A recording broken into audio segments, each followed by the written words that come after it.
প্রেমিকা নিখোঁজ এক অফিসার, যার বুকের ভিতর জমে আছে ভয় আর অতীতের এক অদৃশ্য দানব। তার সামনে একের পর এক বেরিয়ে আসছে লাশ, আর প্রতিবারই রহস্য আরো জটিল হয়ে উঠছে। যখন সে তদন্ত শুরু করে তখন সে যা খুঁজে পায় তা শুধুমাত্র একটি খুন নয়, এটা একজন মানুষের ভেতরে ঘুমিয়ে থাকা দানবের জেগে ওঠার গল্প। আপনি যেটা ভাবছেন সত্যি ঘটনা তার থেকে অনেক বেশি অন্ধকার ও ভয়ঙ্কর। এমন এক রহস্য ও রোমাঞ্চের গল্প যা আপনার কল্পনার সীমাকেও ছাড়িয়ে যাবে। তো চলুন শুরু করি আজকের মুভির গল্প। মুভির শুরুতে আমরা দেখি এক ব্যক্তি রাস্তায় পাগলের মতো দৌড়াচ্ছে। সে সুম্মি সুম্মি বলে চিৎকার করে ডাকছে। অনেক খোঁজাখুঁজির পর সে পৌঁছে যায় এক জায়গায়, আর নিজের চোখের সামনেই দেখে কয়েকজন মিলে তার প্রেমিকা সুম্মিকে জীবন্ত পুড়িয়ে দিচ্ছে। আর তার আর্তনাদের মধ্য দিয়ে এই সিনটি কেটে যায়। আর আমরা দেখতে পাই সে এখন একজন মনোরোগ বিশেষজ্ঞর চেম্বারে বসে আছে। এ পর্যন্ত আমরা যা দেখেছি তা ছিল তার অতীতের ভয়ঙ্কর এক স্মৃতি। আর এই ব্যক্তির নাম হলো বিক্রম। পেশায় সে একজন চতুর, বিশ্লেষণক্ষম এবং সাহসী সিবিআই অফিসার। এবার ডাক্তারের মুখে শোনা যায়, আমি জানি না ঠিক কি ঘটেছিল তোমার অতীতে, কিন্তু তুমি এখনো সেই ঘটনাকে ভুলে উঠতে পারোনি। তার মতে পুলিশের চাকরি থেকে অবসর নেওয়া বিক্রমের জন্য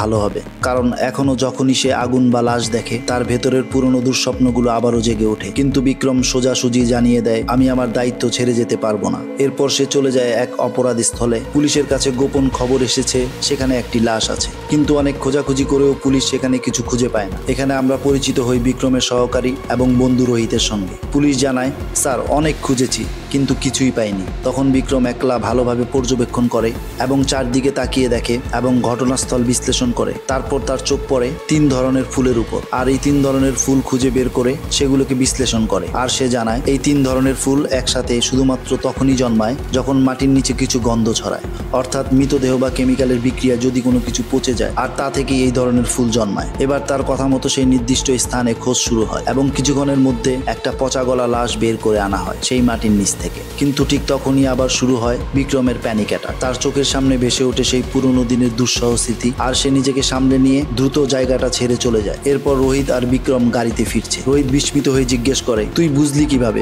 সঠিক এই জায়গাতেই লাশ আছে? বিক্রম তখন উত্তর দেয়, এই 3টি ফুল সাধারণত স্বাভাবিক অবস্থায় একসাথে জন্মায় না, কিন্তু মৃতদেহ মাটির নিচে পচতে থাকলে তা থেকে নির্গত হওয়া কেমিক্যালের কারণে মাটি কিছুটা সময়ের জন্য বিষাক্ত হয়ে যায়, আর তখনই এই 3 ধরনের ফুল সেখানে একসাথে জন্ম নিতে পারে। এমন যুক্তি শুনে রোহিত পুরো অবাক হয়ে যায়। আর এখানেই বোঝা যায় বিক্রম কেবলই একজন অফিসার নয়, সে একজন মেধাবী, যুক্তিনিষ্ঠ আর বুদ্ধিদীপ্ত ইনভেস্টিগেটর।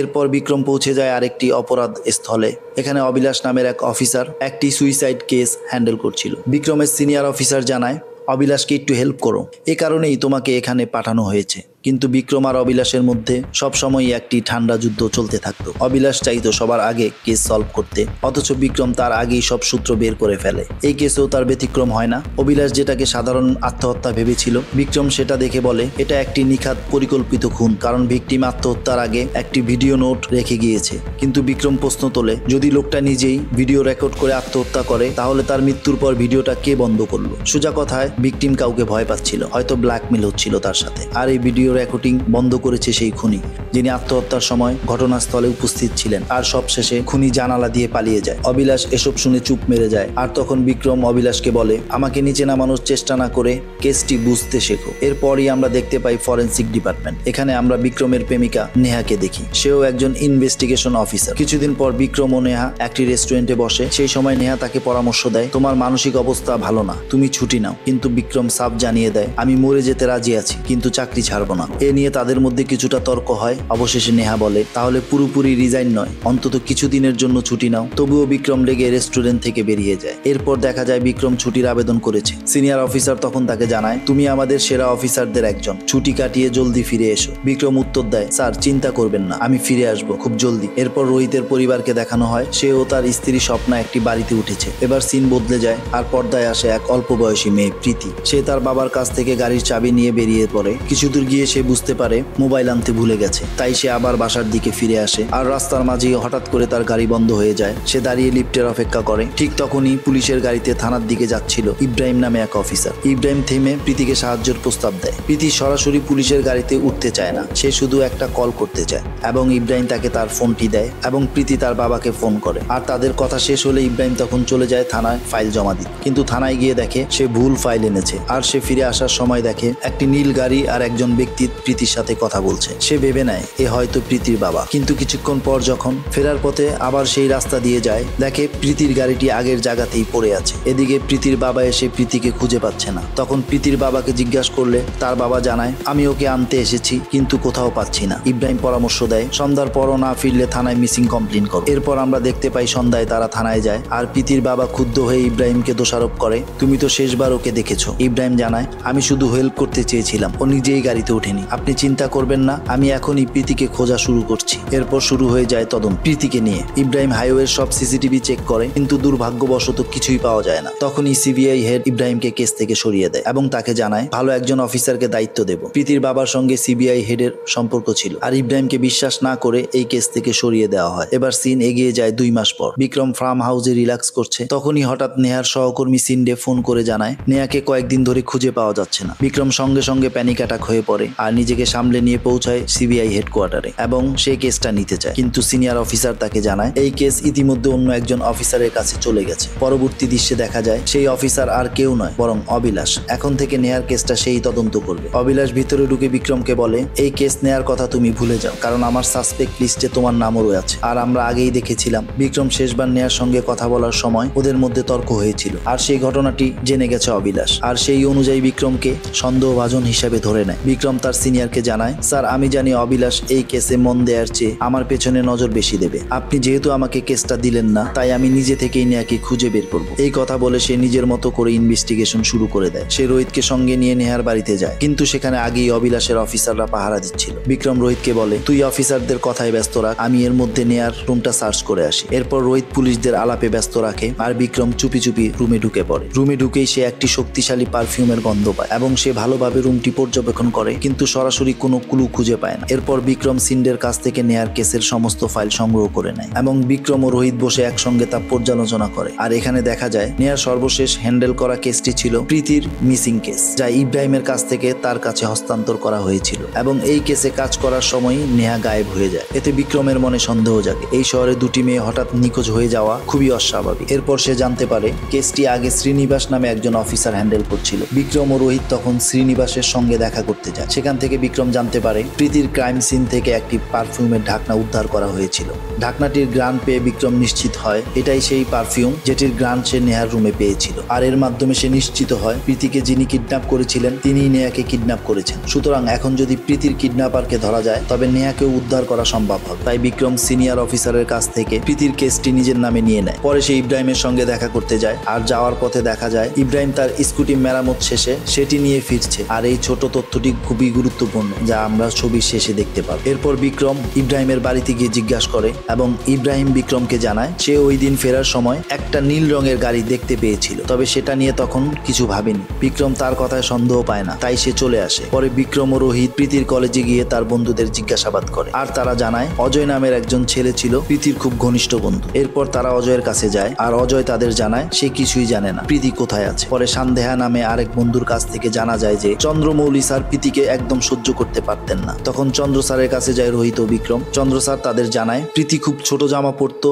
নাইট পার্টি করতো, এজন্য বকাঝকা করতাম, কিন্তু আমি আর কিছু জানি না। এখানেও বিক্রম বড় কোনো সূত্র খুঁজে পায় না, তবে অজয় ও সান্দেহার উপর নজর রাখতে বলে। পরবর্তীতে বিক্রম প্রীতির বাবা মার সাথে কথা বলে জানতে পারে তারা প্রীতির আসল বাবা মা নন। প্রীতিকে তার ভাই শিব অনাথ আশ্রম থেকে দত্তক নিয়েছিল। শিব মারা যাওয়ার পর প্রীতিকে তার বর্তমান অভিভাবকরা বড় করে, আর প্রীতির নামে শিব কিছু সম্পত্তি রেখে গিয়েছিলেন, যার অর্থ প্রীতি প্রতি মাসে অনাথ আশ্রমে দান করত। এবং তারা আরো জানতে পারে প্রতিবেশীদের মধ্যে শিলা নামে একজন মহিলার সঙ্গে প্রীতির ভালো সম্পর্ক ছিল। এই সূত্র ধরে বিক্রম শিলার সঙ্গে দেখা করে। শিলা জানায় যে সে একজন বিধবা এবং প্রীতি একমাত্র মেয়ে ছিল যে তার সঙ্গে মন খুলে কথা বলতো। সে কয়েকবার শিলাকে ক্লাবেও নিয়ে গিয়েছিল, তবে প্রীতির কিডন্যাপিং নিয়ে সে কিছুই জানে না। এরপর বিক্রম অনাথ আশ্রমে যায় এবং সরস্বতী নামে এক মহিলা থেকে প্রীতির সম্পর্কে জানতে পারে। সে জানায় প্রীতি খুব ভালো মেয়ে ছিল, কারো সঙ্গে তার কোনো শত্রুতা ছিল না। এখান থেকেও বিক্রম তেমন কোনো তথ্য পায় না, তাই সে সিদ্ধান্ত নেয় ক্লাবে গিয়ে তদন্ত করবে। সে রোহিতকে বলে স্বপ্নাকে নিয়ে চলো, যেন সেখানে আমাদের কেউ সন্দেহ না করে। ক্লাবে গিয়ে এক ওয়েটার বিক্রমকে দেখে পালায়। বিক্রম ও রোহিত তার পেছনে ধাওয়া করে তাকে ধরে ফেলে, কিন্তু লোকটিকে ধরার পর দেখতে পারে সে একজন ড্রাগ ডিলার ছাড়া আর কিছুই নয়। এই ব্যর্থতার পর বিক্রম প্ল্যান করে প্রীতির বাড়িতে পুজোর আয়োজন করবে।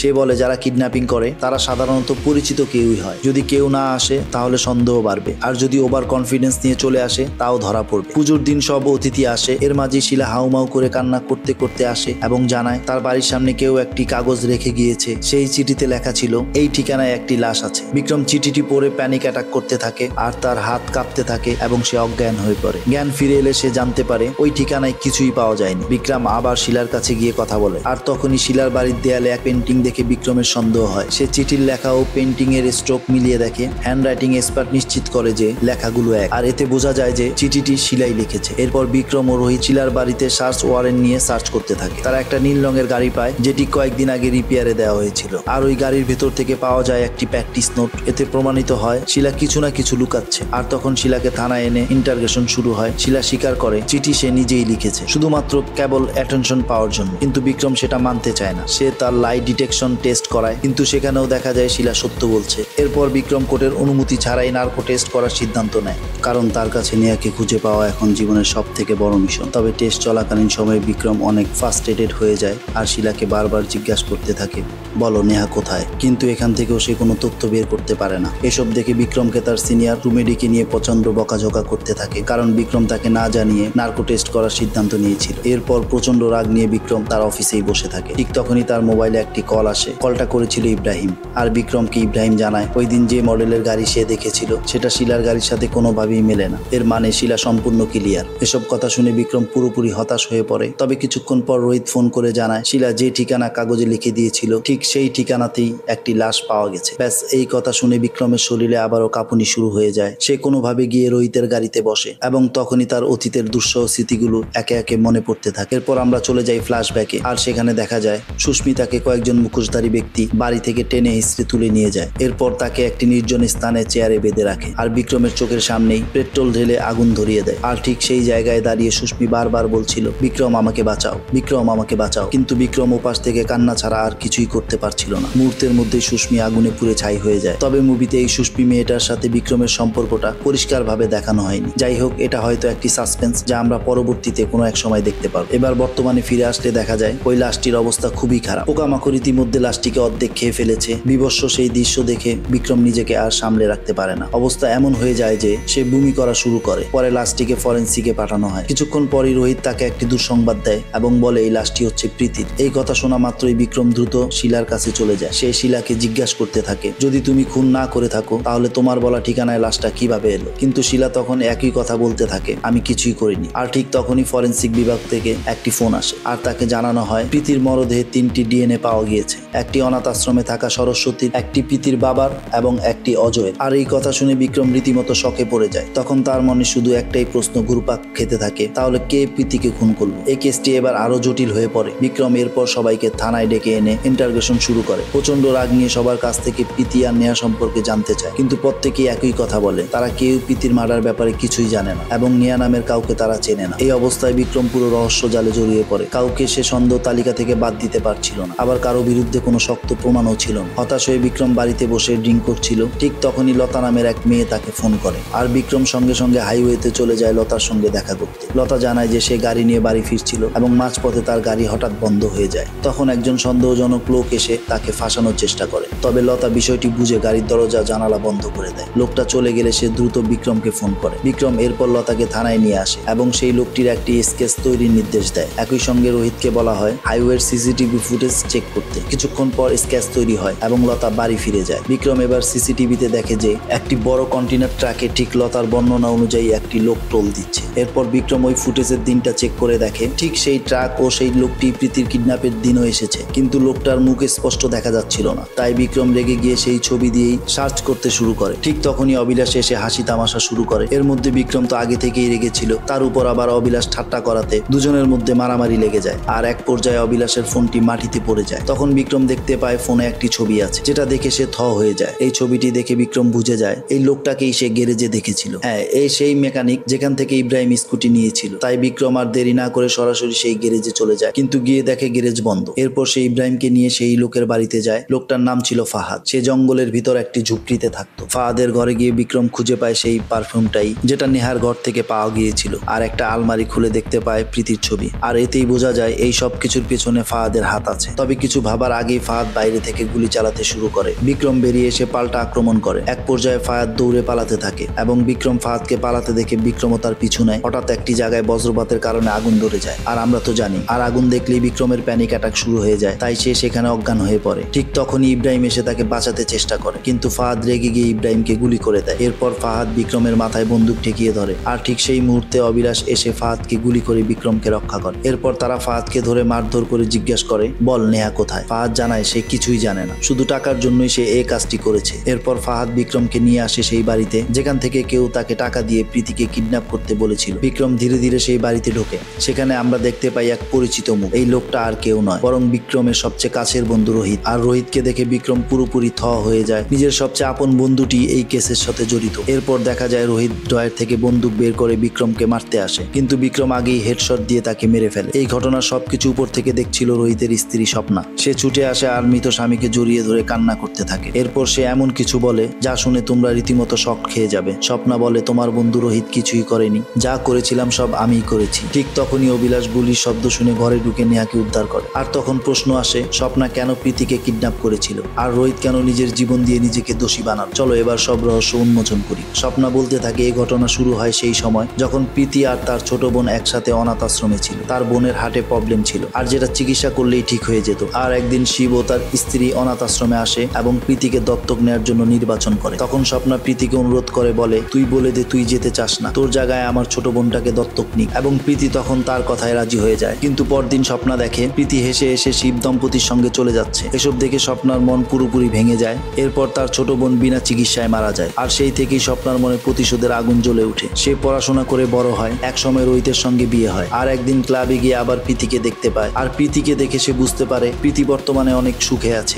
আর তখন তার ঘৃণা আরো বেড়ে যায়। ফাইনালি সে ফাহাদকে টাকা দিয়ে প্রীতিকে কিডন্যাপ করায়, যদিও প্রীতিকে মারার জন্য কোনো প্ল্যানই ছিল না, কিন্তু রাগের মাথায় ভুল করে তাকে মেরে ফেলে। আর সেই সময় রোহিত ঘরে আসে। আর স্বপ্না সব খুলে বললে রোহিত বলে, তুমি চিন্তা করো না, আমি তোমার সব দোষ নিজের উপর নিয়ে নিব। এরপর তারা প্রীতির লাশ নিজেদের গার্ডেনে দাফন করে। এরপর একদিন নেহা রোহিতকে প্রীতির কেস নিয়ে প্রশ্ন করতে থাকে। আর তখন রোহিত জুসের মধ্যে ঘুমের ওষুধ মিশিয়ে নেহাকে নিয়ে আসে, যদিও তাকে মারার কোনো উদ্দেশ্য ছিল না। তাদের প্ল্যানই ছিল কেসটা ধামাচাপা পড়লে তারা দেশ থেকে চলে যাবে। আর খুনটাকে অন্যদিকে ঘোরাতে তারা লাশে সাইবার ডিএনএ লাগিয়ে দেয়। কিন্তু সবচেয়ে দুঃখজনক হলো বিক্রম রোহিতের মুখ থেকে কোনো কিছু শোনার আগেই তাকে গুলি করে মেরে ফেলে। পরে বিক্রম নেহাকে একটি ডায়েরি দেয়, যেটা রোহিত রেখে গিয়েছিল বিক্রমের জন্য। আর এই ডায়েরিতে লেখা ছিল, বিক্রম, আমি জানি তুমি আমাকে খুঁজে বের করবেই, আর সেদিন আমি তোমার দিকে বন্দুক তাক করব, কিন্তু সেই বন্দুকে গুলি থাকবে না। আমি চাই তুমি আমাকে গুলি করো, কারণ আমি আর এই গিল্টি জীবন নিয়ে বাঁচতে চাই না। আমার স্ত্রীর পাপের জন্য অন্তত আমি প্রায়শ্চিত্ত করতে চাই। আর এই সব কথা পরে বিক্রম ভেঙে পড়ে। আর সে বুঝতে পারে রোহিত তার স্ত্রীকে সত্যিই অনেক ভালোবাসতো। সবশেষে দেখা যায় বিক্রম আর নেহা গাড়িতে কোথাও যাচ্ছে। আর ঠিক তখনই এক স্নাইপার তাকে লক্ষ্য করে গুলি চালায়। তবে ভাগ্যক্রমে বিক্রম কয়েক ইঞ্চি দূরত্বে বেঁচে যায় আর তাকিয়ে থাকে সেই স্নাইপারের দিকে। আর এই থ্রিলিং দৃশ্যের মাধ্যমে মুভিটি এখানেই শেষ হয়। তো কেমন লাগলো আজকের এক্সপ্লেনেশন কমেন্ট করে জানাও। এটা ছিল হিট দ্য ফার্স্ট কেসের পুরো ব্যাখ্যা। এরপরেও কিন্তু হিটের আরো 3টি পার্ট আছে। আর হিট 2 খুব শীঘ্রই তোমাদের জন্য নিয়ে আসছি আমাদের চ্যানেলে। ততক্ষণ পর্যন্ত সবাই ভালো থেকো, সুস্থ থেকো, সিনেমা কাব্যের সাথেই থাকো। দেখা হবে পরবর্তীতে সিনেমা কাব্যের নতুন গল্পে। সেই পর্যন্ত আল্লাহ হাফেজ।